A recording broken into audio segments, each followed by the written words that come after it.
Welcome to the Coach Dave Love Podcast with NBA shooting coach Dave Love and your host, Matt Robertson. Exploring the cutting edge of evidence-based shooting development in basketball today. From shooting form to skill acquisition to shot metrics. This is the Coach Dave Love Podcast. Welcome to the Coach Dave Love Podcast. I'm your host, Matt Robertson, and with me, as always, the one, the only, the Coach Dave Love. What's going on today, Dave? What's up, Matty? We've got accessories today. I've got the gigantic over-ear headphones. You've got the nice sleek earbuds. We're trying to figure out if we can get the audio quality just a little bit better on zero budget, and I'm excited to see what happens. So, full transparency. We recorded this podcast yesterday. However, today is a new day, and I think that there's some improvements to be made. And so we're off to the races already, but you started the podcast yesterday with a question that I would love for you to answer and then send my way. I'm struggling right now. All right, so let's, you're on new dad, no sleep, so we'll forgive you. The question I asked yesterday was, do you have a nickname? And now I know that you do, but you may as well share with our people. What's your nickname, man? That's a question that you've never asked me before. Generally, everybody calls me Matty. My given name is Matthew. However, when I was my first year playing pro, it was like 2012, 2013, somewhere in there, and I played with a bunch of guys from Atlanta, and that was about the time that Matt Ryan was sort of in the middle of his prime, and so I got a lot of Matty Ice, which nobody really calls me anymore, although one of my former teammates lived here in town, married a girl from here, still plays in Japan, and comes home from the summer, and he exclusively calls me Matty Ice. But otherwise, that's just about it. What's the story? I don't really. I have. I told you yesterday. I have 3 friends in the world that call me Davis with an S. In reference to Davis Love III, the golfer from the 80s and 90s, I guess. And so, if ever I get a text message from an unknown number that says, "Hey Davis," then I know it's one of those 3 people who has a new cell phone or a new number. I've kind of tricked a couple of my players into, like, a couple of them will call me D-Lo, and I made the joke yesterday because all I do is recycle my old jokes. I'll recycle this one again. That's I feel like that's sort of like calling the guy that's a little overweight, calling him slim. That I've given me sort of not that D-Lo's a cool name, but it's far cooler than I am. And I think that's sort of why they kind of went with that nickname. I really like that. It's still funny. I will tell you, I'm a little younger than you, but I'm aware of who Davis Love III is, not because I watched him play golf, but because of Pebble Beach for the Sega Genesis. A lot of hours playing with my dad back in the day, 1994, somewhere in there. So Davis Love III, great looking swing in 32-bit animation, really good stuff too. Yeah, perfect. So we've talked about the fact that we recorded this yesterday, and it was my suggestion to do it again. Although I thought that what we did yesterday was good, I feel like we could be better organized. And so we have always talked about in our literally 10 or 11 podcasts that we've done, we've talked about being transparent, and so I just want to see, like, if we can kind of stay on course a little bit better. So I'm going to take the reins a little bit, and I'm going to let you be the voice of the audience a little bit more, and say, like, if you were a coach that we're just sitting having a beer together, what kinds of questions would you have? And do you remember the question that you started with yesterday? Because I feel like that was a good question. Yeah, so up until yesterday, I did not know the answer to this question. I said, Dave, I always have just referred to you as my shooting coach buddy. You are obviously a shooting coach. However, I've noticed in a bunch of places you're listed as a shooting consultant. And I was just curious, like, what is the difference between those two things? Yeah. So there's a couple of different things playing into that. I consider I am a shooting coach. I coach people to improve their shooting, but there are particular times and cases where I will describe myself as a consultant, and it's largely out of respect to the people in those same situations that are there on an everyday basis. So I'm working for an NBA team and a G League team right now, and there are coaches on both those teams that are there every day. They are that's when I would use the word coach. But since I'm not there as a show of respect to them, I make sure that I classify myself as a consultant. That what is my consultant job is to be a shooting coach, but I'm not there on a day-to-day basis, and it's something that I think the especially at the higher levels, NBA teams are starting to move towards more just because staffs are getting so big. I was shocked coming in to my first day with the Dallas Mavericks and having not been with a team for 3 or 4 years. I was shocked at how much the staffs had grown in those 3 years or 4 years, whatever it was, and so I feel like things are moving more in this direction of, yeah, we've got our full-time group, and then we've got some other consultants that we bring in periodically because there's just not enough time for everyone. No, that's really interesting. And I know that at one point in time, like when you started your career, you were the team shooting coach or the player shooting coach, and you sort of have, I don't know if it's made your way up, but sort of diverted just a touch to this consultant type role. Can we talk a little bit about the origin story? You know, if you're the superhero or the supervillain is a great origin story. Like, how did someone that's at the level that you're at, how did you get started? Like, what was the, okay, actually, let me reframe, let me simplify. What was the step just before your first job in the NBA?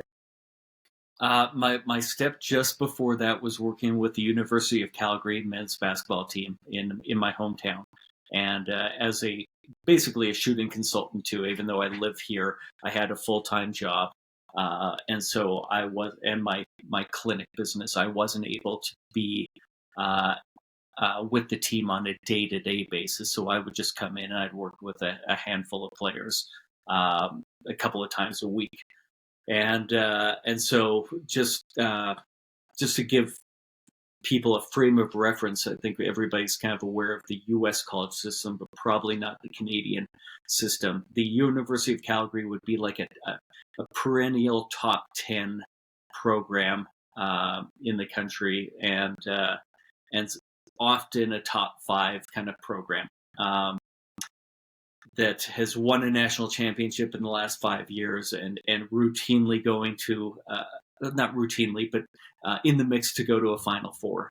But they would compete competitively against a mid-major Division One program in the U.S. That the Kentuckys and the Kansas and Dukes, those games probably would not be competitive.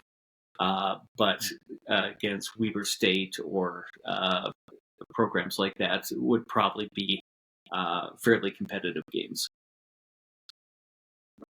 So you were with the University of Calgary Dinos. What was that like? What was your week to week look like? Who were you working with? And how did you make that jump? I think is my first section of question. Yeah. So yeah, we're going to spend this talking about like what does it look like to be a shooting consultant, and then like what do I currently do? What have I done? What do I currently do? And then what do I think we can improve and do better in the future? Is kind of what I want to go through today. So what starting with the what have we done part of it. When I worked for the Dinos, I would usually have at the beginning of the season or in the off season, I would kind of approach 2 or 3 guys that I felt like I could really help out. And usually the weaker shooters, those were the projects that I enjoy working on and working with, and that I feel like need help of the shooting coach the most.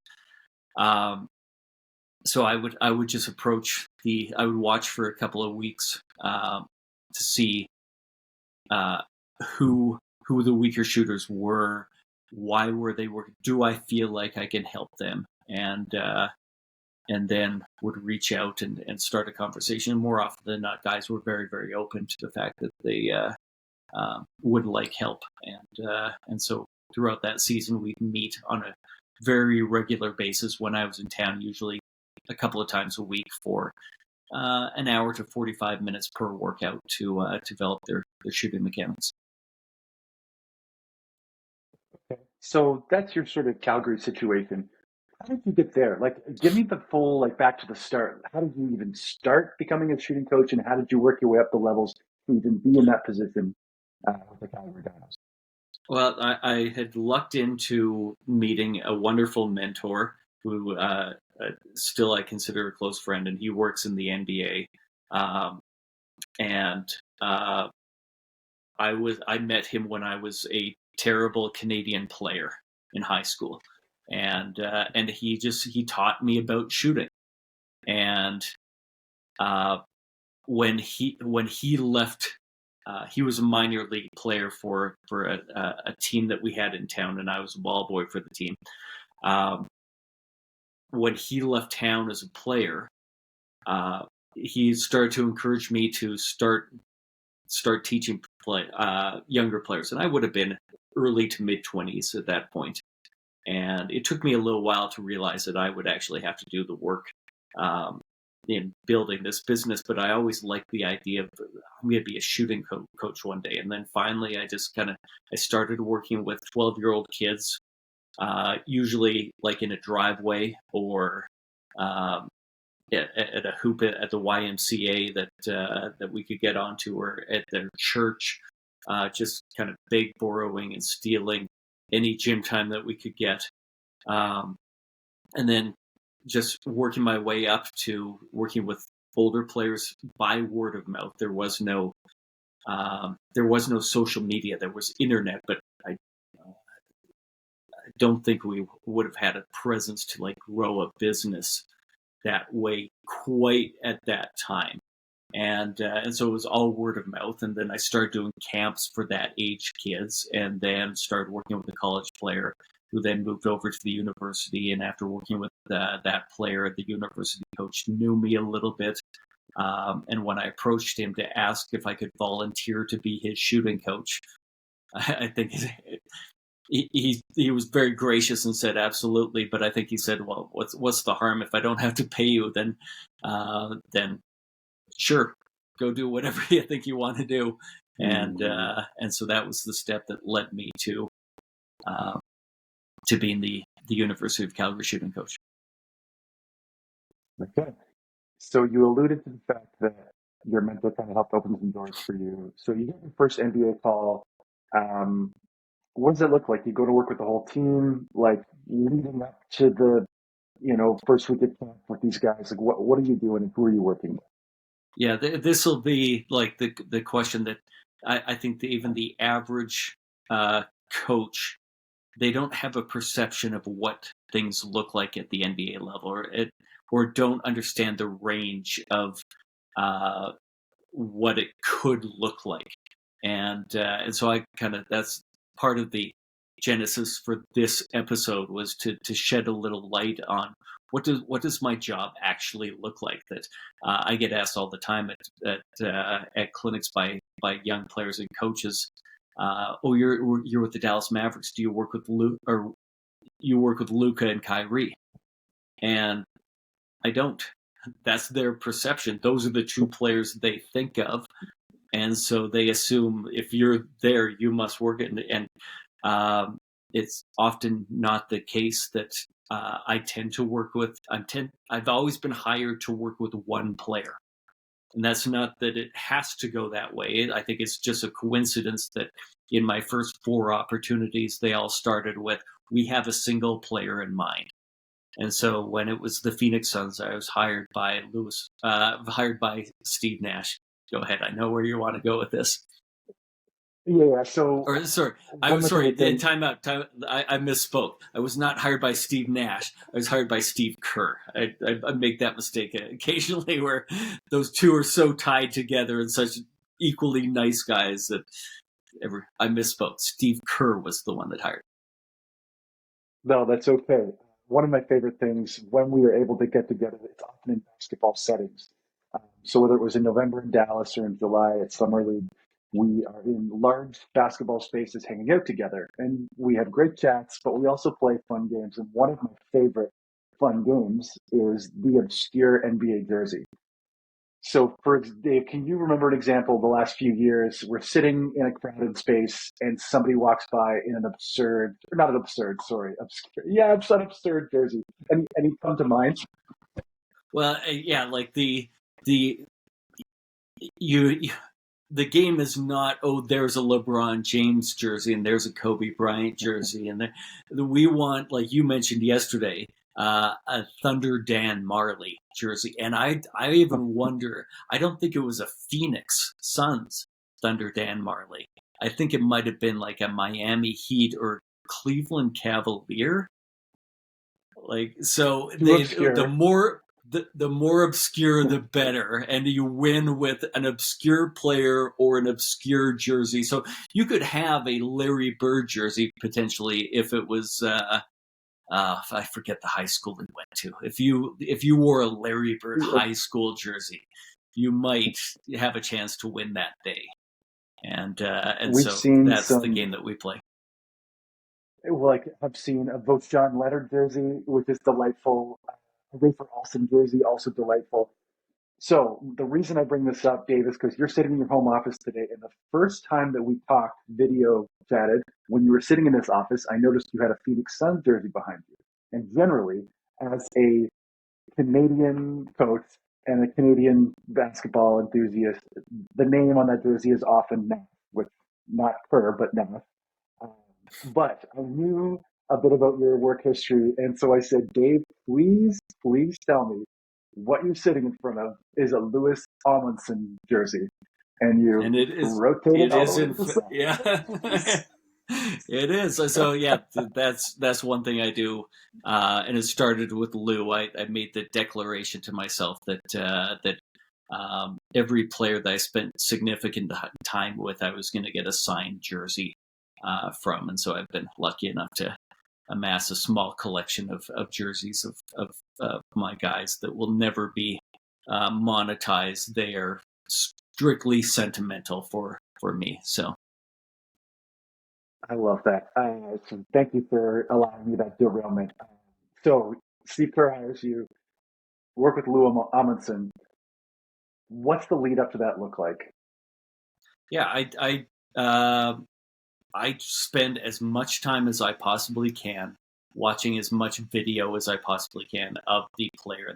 That's usually on Synergy, and I'm sure we'll do an episode where I talk about like watching how I watch video of players. But we'll start on Synergy, and then I'll try and find if there's anything on YouTube or Instagram that because those have now actually become pretty good resources for seeing different angles of video.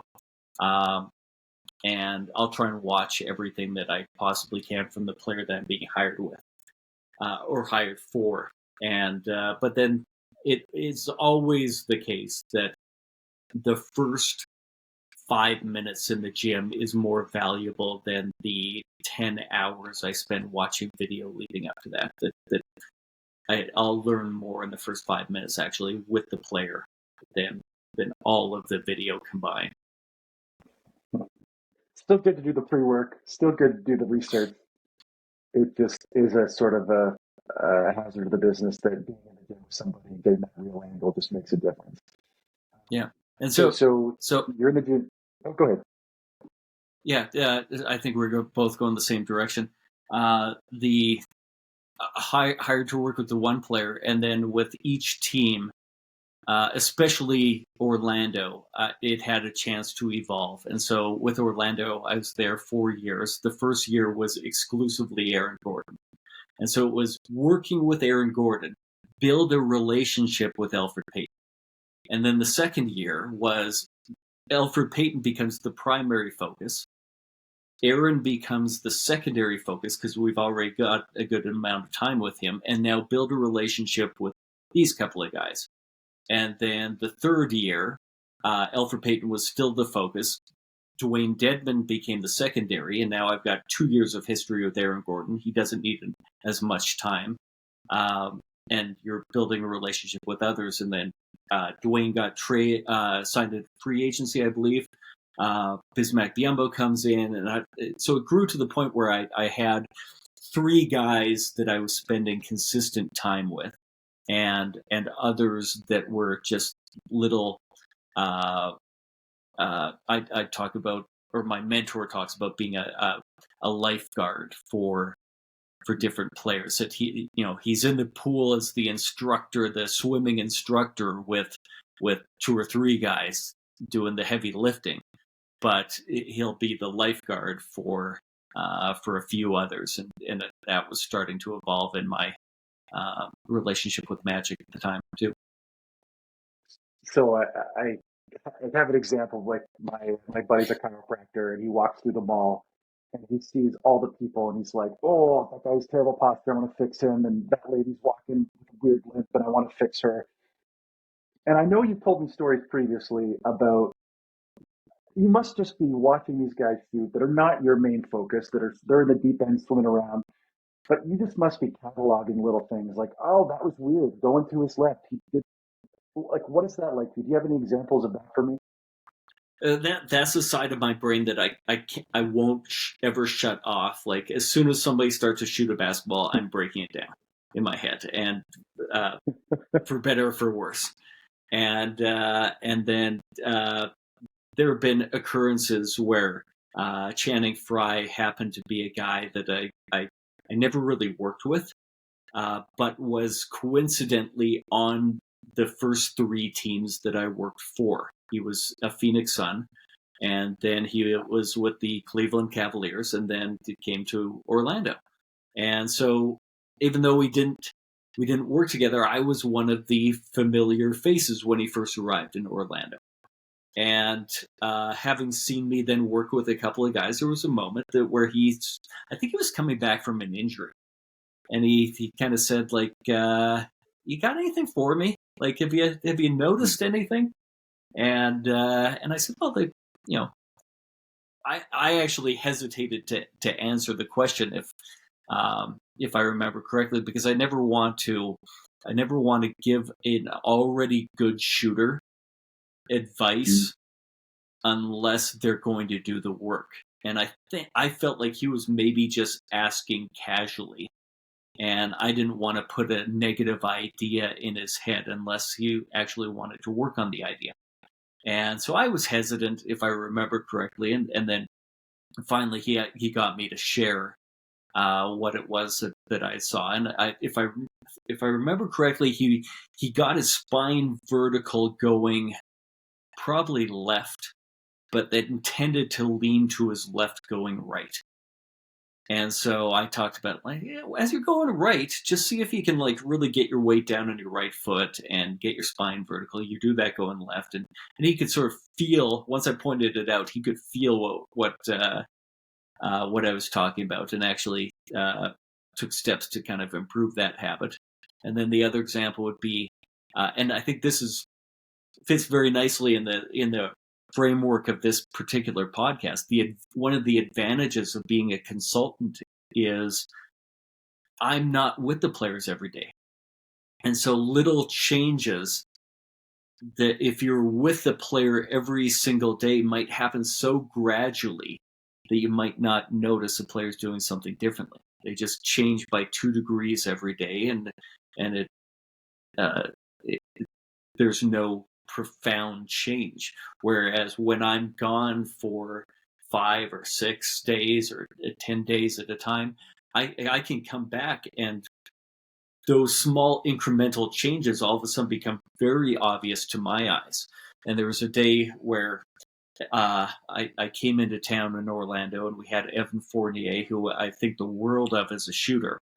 And he was just in one of those 3-game skids, like slumps, that for 3 games he hadn't been shooting the ball well.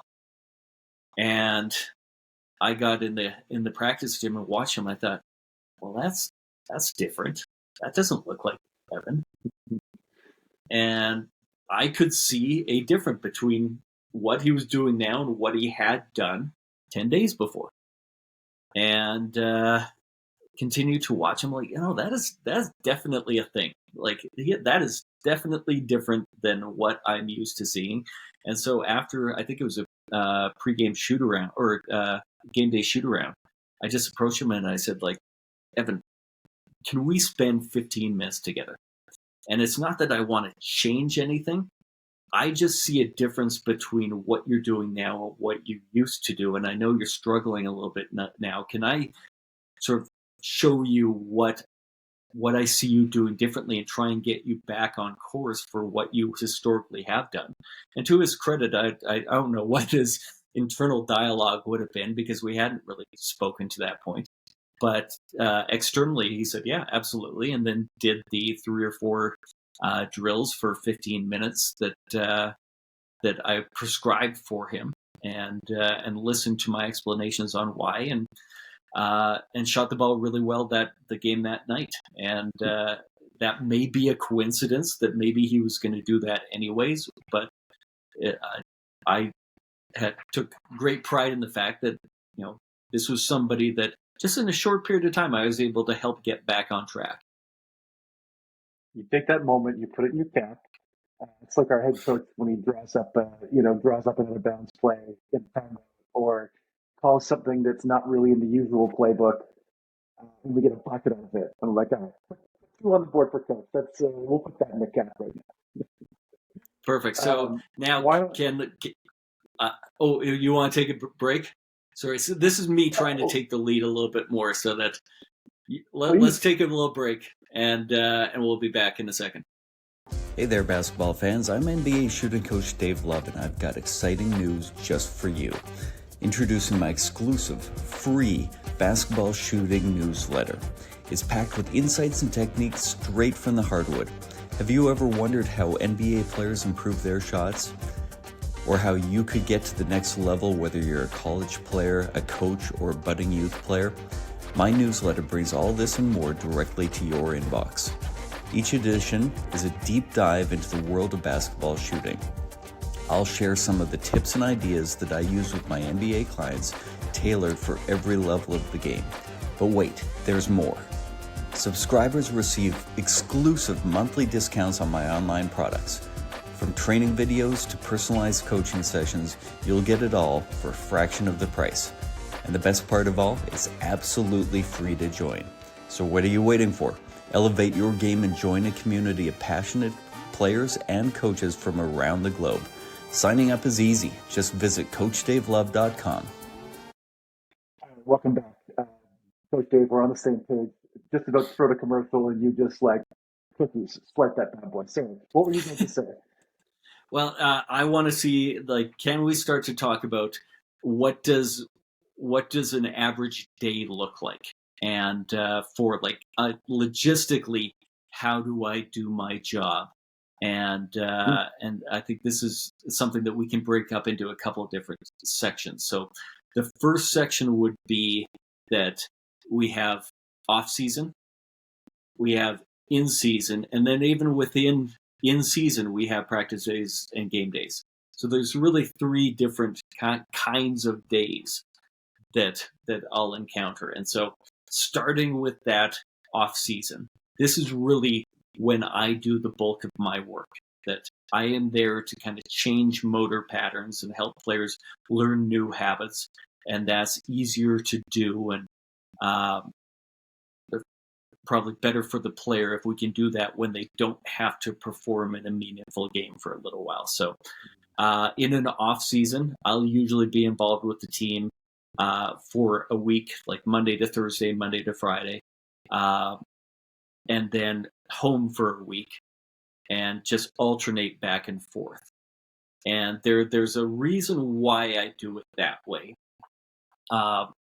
And the reason is self-organization, that I want to give the players the opportunity to forget what they've learned from me in the course of the time that we spent together. And I want it, because the more often they forget, the longer they're going to remember. But then I also want to build the dependency on themselves to solve the problem. That I don't want to be the one who's constantly telling them what to do and solving problems for them. I want them to learn to solve problems for themselves. So you kind of answered my question after the fact, but you want them to forget because once they learn, forget, they're going to remember for a longer period of time because of that mechanism. Okay, sorry, go, man, keep Yeah, flying. I love it.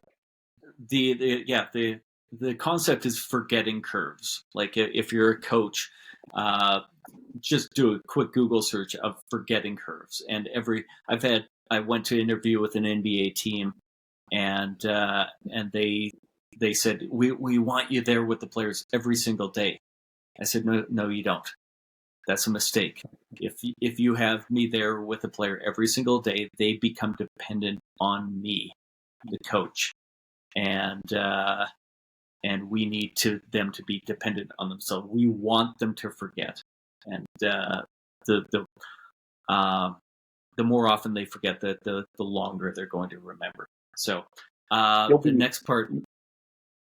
You'll be on the floor in their ear with them, right? When they're in the game, that's just, you're running alongside them. Just, don't forget spine angle. Don't, obviously that's. Right.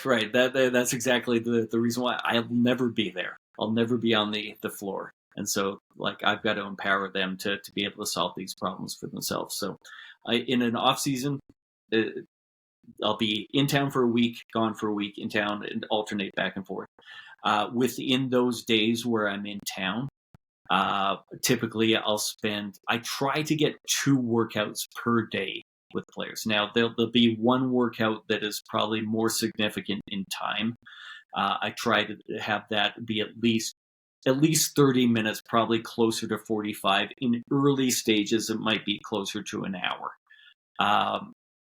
And then the second workout of the day, that could be as short as 10 shots or 5 minutes. That could be another half hour. It really kind of depends on what's going on that day. But again, I want them to remember in workout number 1. I want them to forget as they go to do something else in the weight room or working with a different skills coach or through a team practice. And then I step in and remind them again, so that they get just another touch point before they leave the gym. So I've never asked you this question before. Short little tangent. You don't have to name the player, but generally in the off season, these guys go home to wherever their home is, whether it's in the city that they're playing in or not. Do you have a favorite place that you've gone in the off season a number of times to work with a player? You don't need to name the player, but a favorite city or town or region that you went to in the off season, just out of curiosity. Phoenix, Arizona is pretty delightful, except in the middle of the summer. That can get a little oppressively hot. Orlando, just because I have friends there, is pretty wonderful. Initially I went to LA and thought LA is terrible. Why do so many people? It's so inconvenient. It's so difficult to do everything. Everything is valet parking and an hour drive in between, and then I had Bismack Biyombo, who was in Santa Monica, and my hotel was in Santa Monica, and so I just walked everywhere, and the beach is right there. I never got in my car, and Santa Monica is pretty. LA may not be my favorite. Santa Monica is pretty awesome. I love that. Okay, thank you for indulging me. Okay, so that's your sort of off-season schedule. Specifically in Santa Monica, if you have players there, please reach out. In season, what does your schedule kind of look like when you're on site with these guys? Yeah. So again, broken up into practice days and game days. Practice days, I'll try to do something a little bit similar to an off season, but we're probably not going to get a significant second workout. So typically, teams will have. Most teams call it vitamins, your daily vitamins. So they'll do an individual workout for players before practice or potentially after practice. So in Orlando, Chad Forcier has set up our daily vitamin along with Jay Hernandez. And so we had 4 side rims. And I'm trying to remember exactly how it went. I believe we had our young guys, so the rookies, for their daily vitamin. If practice was at 11, I believe they started at 9:30, and they would have half an hour, each an individual with a coach on one of the side rims, and then at 10 o'clock, 2 more guys would have come in. And so they'd have their 15-minute, or maybe it was 20-minute window. And then 10:20, another 2 guys come in. 10:40, another 2 come in. And then the remaining group would be after. So everybody on a daily basis got their daily vitamins. And different teams have different names for it, different kinds of setups. But that's...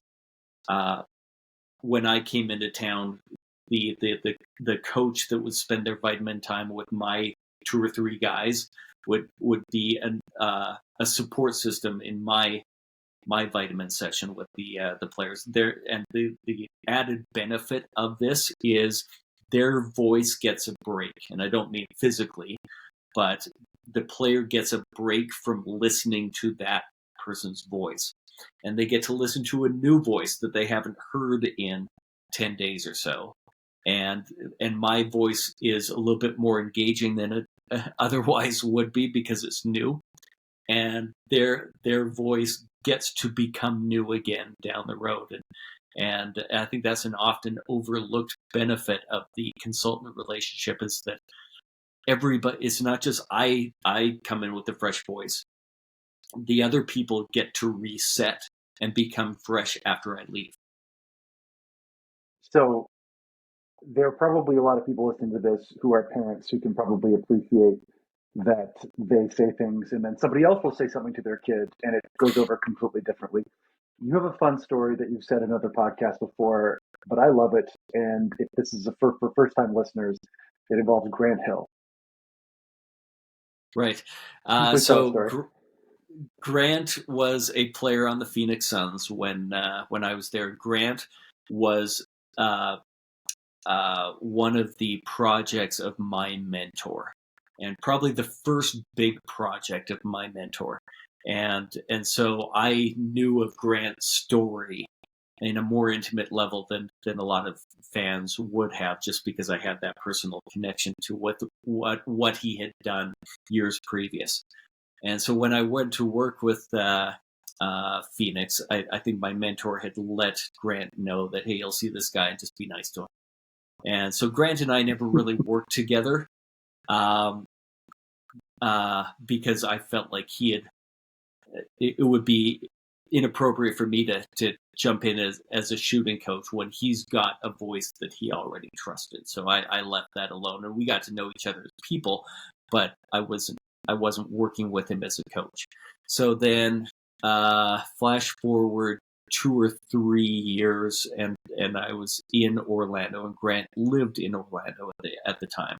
And I got a text just saying, "Hey, Chip, my mentor told me that that you're going to be in town. Can I bring you to work with my daughter?" And in my head, I thought, like, Grant, you're one of the 50 greatest players of all time. Like, I'm this guy that played bad high school basketball in Calgary, Alberta, Canada. Like, I feel like you're going to be the better voice to work with your daughter than me. That's all going on in my head. And I said to him, like, I can. Like, why do you need me to? And he says, well, I'm her dad. She's not listening to me at all, but she'll listen to you because you're. I'm like, oh, okay. That, and now being a dad myself, I can see that people, kids especially, they don't want to learn from their parents, the voice they hear every day. They want to learn from somebody new that's not just dad, even if dad is one of the best players ever. It is such a great note for, you know, hey, your coach X, Division two coach X, if you're coaching your kid, or even if it's somebody you've had in your program for 3 years or 4 years, where you're like, I just feel like my voice doesn't resonate as much as it used to. Like, you are not alone. NBA legend Grant Hill also gets that from his kid when he's talking about basketball. So, anyway, that's such a fun story. But when you're talking about voices in the gym, talk a little bit more about that, where having more voices is better, and then not a multitude of voices, but having more than one voice is better. Yeah. Um, Again, going back to that team that brought me in and that they wanted me there every single day. They also wanted to learn exactly what words I used with the players so that they could use those exact words. And that's a nice idea. We do all want to be on the same page, but those pages don't have to have exactly the same words on them. And so I I always say I believe it takes a village to raise a shooter. That's not just me that does it, but it's other people that are involved with that player as well. And so I want them to be involved with my workouts and hearing the things that I'm saying and seeing the drills and learning the details within the drills that they need to be paying attention to when I'm not there. But then I want them to take those words that I'm using and put their own spin on it. So I start with, and we've talked about this in one of the podcasts on cueing. I start with cues that make sense to me, and then I go mining for what makes sense to you, the player. Like, I say it this way, and it makes sense to me this way. How does it make sense to you? And that process can take a little while, where sometimes the player says, like, I don't really know.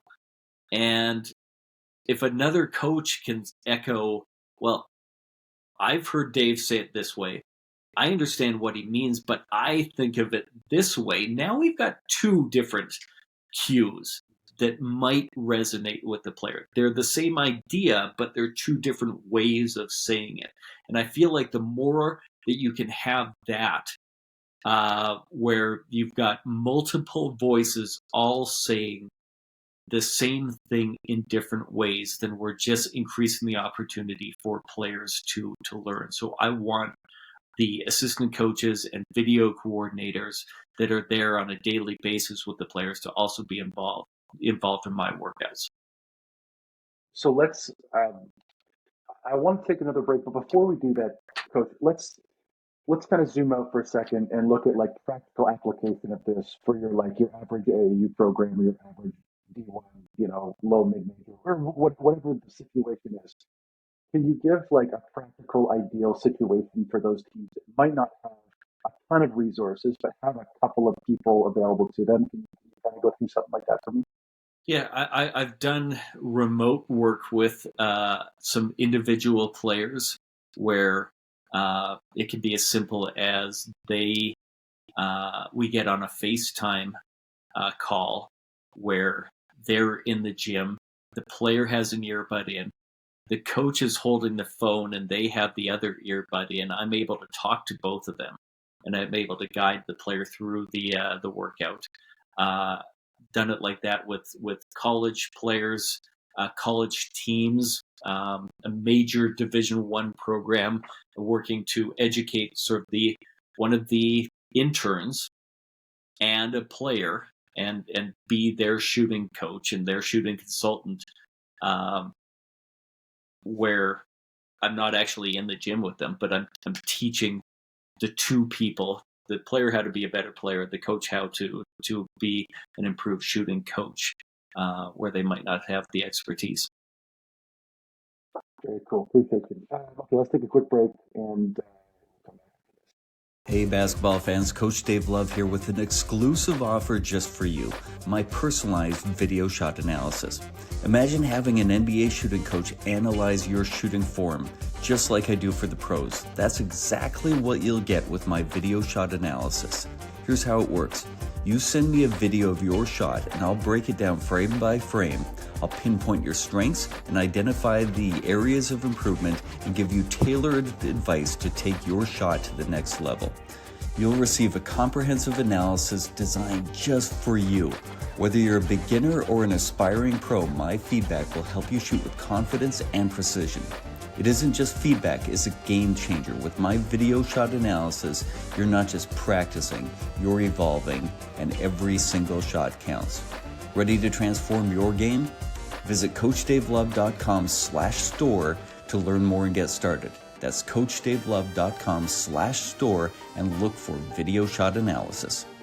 All right, welcome back. So the last kind of section I want to talk about your kind of development. And obviously, you're really good at what you do. You've gotten to the level you're at, and I've watched you in action. Like it, anyway, I don't want to be blowing smoke too far today, but you're really good at what you do. Not but, because that cancels everything before. And also, how do you want to keep developing, and how do you want to keep growing as a coach? Like, what does that look like for you when you're already at the level that you're at? Yeah, there's three different areas that I want to really kind of, or two major areas, and one of them is broken up into a whole bunch of different subsections. So areas for growth in player development, and particularly with the involvement of a shooting consultant. I think shot metrics, which we've alluded to many times on the podcast, and eventually we'll be going into more detail on. That's my quantification of how people shoot the basketball, and so up until a few years ago, every coach, all we could coach with was our opinion. And now technology is allowing us to measure the way that people are shooting the basketball. And since we're able to measure, my research partner and I have done extensive work to quantify different parts to find out what do good shooters actually do more than weaker shooters. And so my coaching is still based on my opinion and my experience, but it's also supported by fact. And in one particular case, I've had to adjust my coaching because the research that we did showed that wasn't entirely true. It wasn't that it was necessarily false, and this is a common idea that is all over social media. It's not totally true.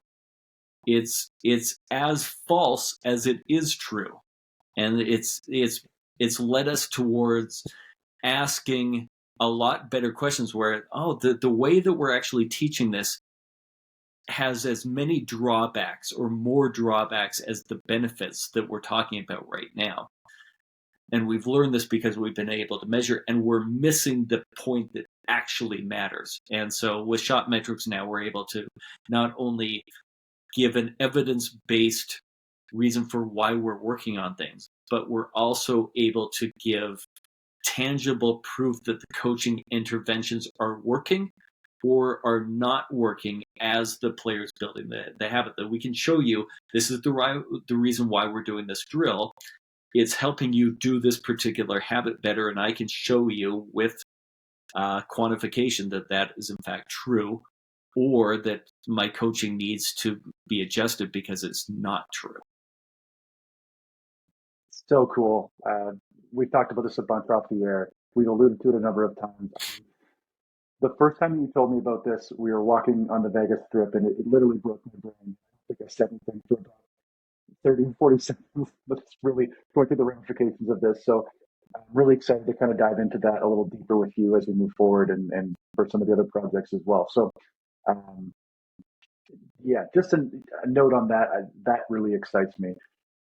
When you talk about tracking process throughout, like, are you looking still at the shot metrics, or are you looking more at the sample sizes? Like, for example, I know that when you work with Aaron Gordon over the course of a full season, you're able to see the improvement in his free throw percentage. like with these metrics, are you able to look at smaller sample sizes and glean more data, like from a smaller, for a week or 2 weeks as opposed to a full season? Yeah, or shot by shot. And Hmm. that's not going to be turned around quickly at this point, but technology will get there probably in the next couple of years, where just like you can hit a golf ball and get feedback immediately on where the club was, where the ball went, we're going to get there with the quantification of shooting, but we're now my research partner and I are on about a 24-hour turnaround, so we can get information on the shots that you took yesterday, and so the sample sizes are a lot smaller than a season. Um, they're down to uh, 20 shots, and we can see specifically each shot within there. So that the learning just becomes far more granular and far more specific than over the course of the season we think you got better. Well, how are you quantifying that? It's right now the only thing we can quantify by is results, and that doesn't always tell the full picture, especially if somebody's learning a new habit. Yeah, regression to the mean. I know in baseball they talked about it at the time, and for shooters, that's attributes now too. Somebody is historically a 40% shooter, and they shot 36% for the first half of the season. Well, odds are the regression to the mean is probably going to happen if they're historically yada yada yada. Anyway, that's super interesting to me, and I don't want to derail us too far, but thanks for clarifying for me. You had a second thing that you wanted to talk about. What is that? What is the second area Yeah. of growth for you?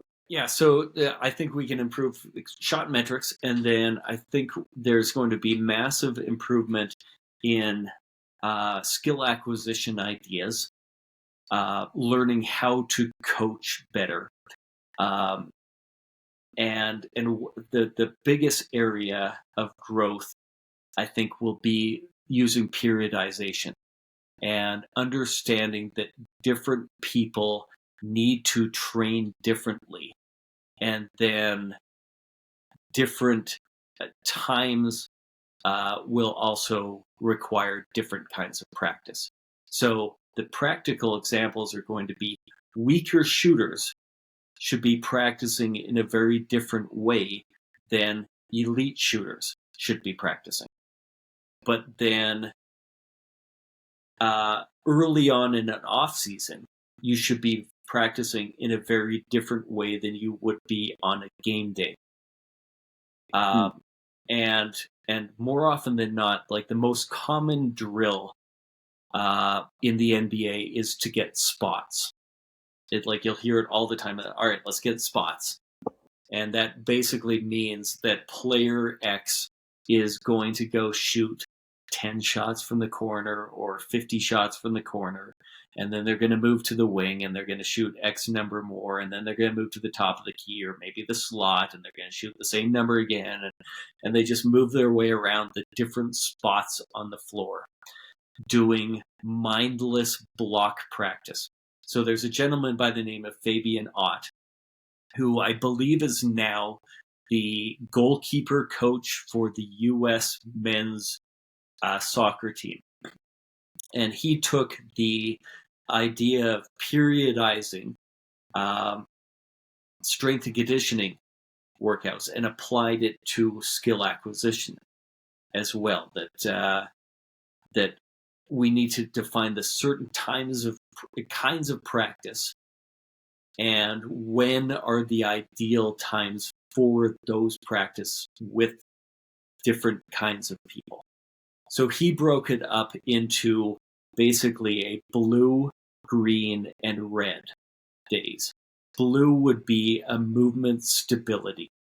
That these are typically what we would say is form shooting. That the kind of work that a player would be doing if we imagine form shooting, usually very deliberate and relatively low game representativeness.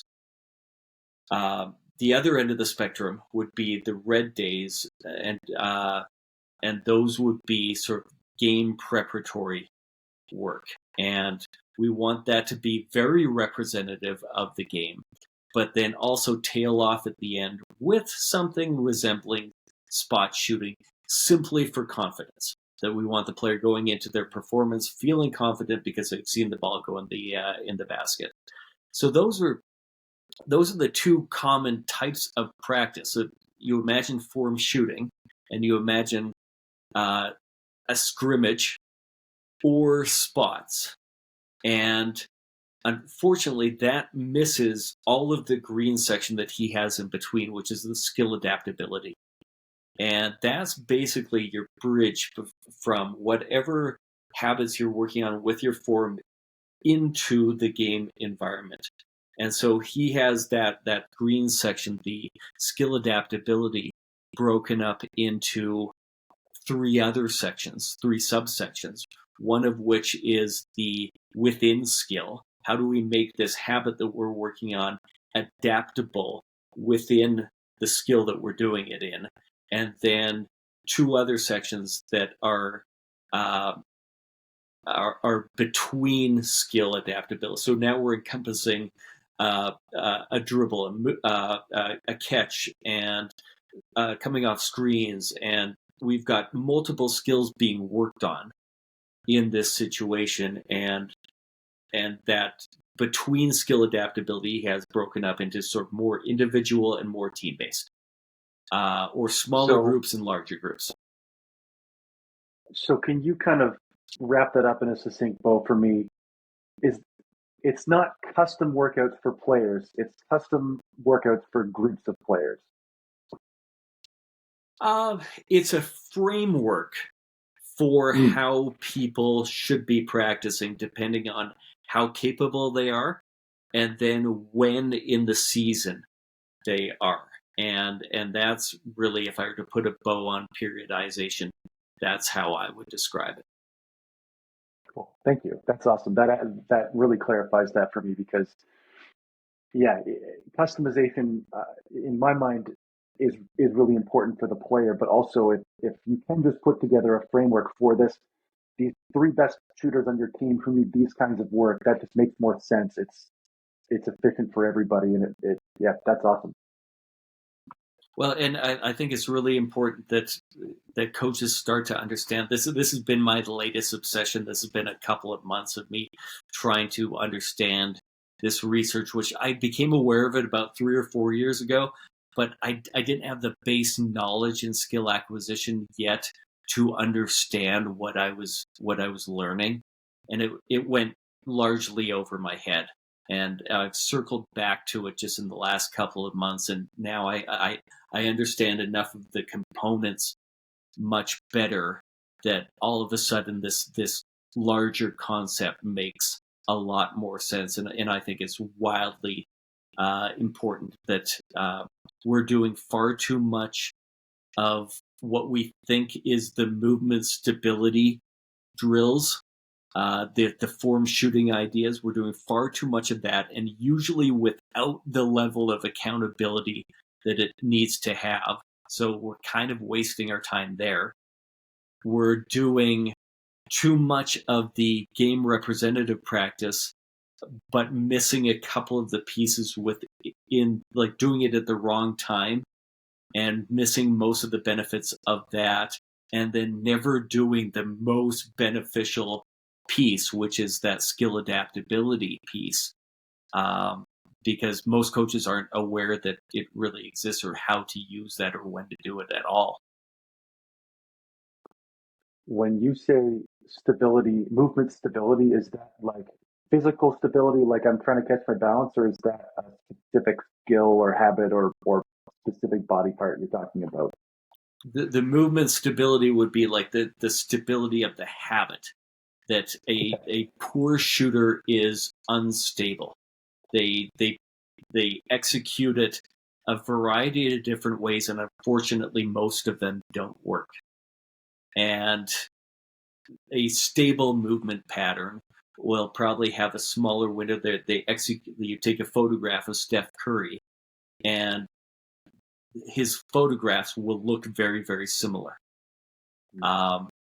In very different environments, he's able to reproduce close to the same movement pattern.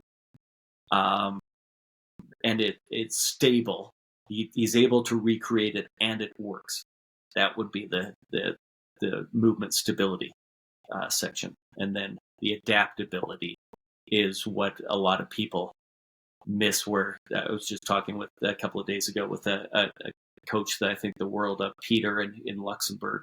We'll shout out for Peter. I know he listens to the podcast, and we were just talking about searching for the perfect shot, and that's something I moved away from in the last 10 years or so. I'm not looking for the perfect shot. I'm looking to improve the biggest thing holding a player back, and then making it as adaptable as I can. And that doesn't mean that I don't have an idea of what perfect is or might be, but it's just the awareness that doesn't apply to the one individual that you're working at. They're not a theoretical person. They're a real person. What's the biggest thing holding them back? And can I get that closer to optimal and make it adaptable? Just incremental improvement with every player you see, as opposed to tearing them down and trying to make them perfect. I think that's brilliant, and it makes a lot of sense to my brain. Coach Dave, let's take one last real quick break, and we'll wrap up on the way back in. Hey there, basketball fans. Coach Dave Love here with an exciting opportunity to revolutionize your shooting game. Introducing my exclusive shot development systems, Pure Release, Consistency and Balance, and Fluidity and Arc. Each system is designed to target key aspects of your shooting technique, transforming you into a more effective player on the court. Pure Release focuses on perfecting your shot release. Consistency and Balance enhances your stability and accuracy, and Fluidity and Arc works on your ball path and trajectory of your shot. Find out the drills and progressions that I use with my NBA players to improve these important habits. Can't decide which one to choose? No worries, grab the bundle and get all three systems at a fantastic value. It's a complete package to elevate every part of your shooting game. And there's a special deal for all my podcast listeners. Use the promo code PODCAST20 at checkout to save 20% on any of the shot development systems. Don't miss this chance to train like the pros. Visit CoachDaveLove.com/store and take your first step towards shooting success. That's CoachDaveLove.com/store. Welcome back. Okay, Dave, what I want you to do is take one big takeaway. So if I'm a Division I coach and I'm an assistant PM in the NBA or the G League, I'm listening to this podcast, what's the one big takeaway from this episode that you'd like to know? Oh man, the one big one would be that. God, there's like four. Okay, let me periodization would be the one big that like understand. Unfortunately, there's a lot that goes into this, but that not everybody should be practicing the same way at the same time. That's the clip. I like that. Coach Dave, you're the best. I find every time we do one of these, I have a great time anyway, and would be loving these conversations even if there weren't dozens of people listening. But I do learn things every time. And so I really appreciate the expertise and appreciate the time. If people want to engage with you, where can they find you, and how would you like them to engage with you? The best places are going to be Twitter, Instagram, YouTube, and my newsletter. So Coach Dave Love. If you just kind of on Twitter, Instagram, and YouTube, Coach Dave Love, or CoachDaveLove.com for my newsletter. Those would be the best places. How? Well, I would love for people to grab a clip from one of these shows that resonated with them. We post some of them on a weekly basis or throughout the week on Twitter in particular. If something resonated with you, then just retweet that and let your followers know that there was something in this podcast that was beneficial to you. Awesome. And also, if there are ideas that are great for you that have worked for your teams, please send those messages along as well. That's always encouraging for us, and we can share for others as well. So thank you very much for listening to the end. If you're not already, please subscribe, like, rate, whatever you can do on the platform you're on. We would appreciate it. Thanks for your time, and we'll see you next week. Thanks, Coach Dave. Thank you, bud. Thank you for joining us on today's episode of the Coach Dave Love Podcast.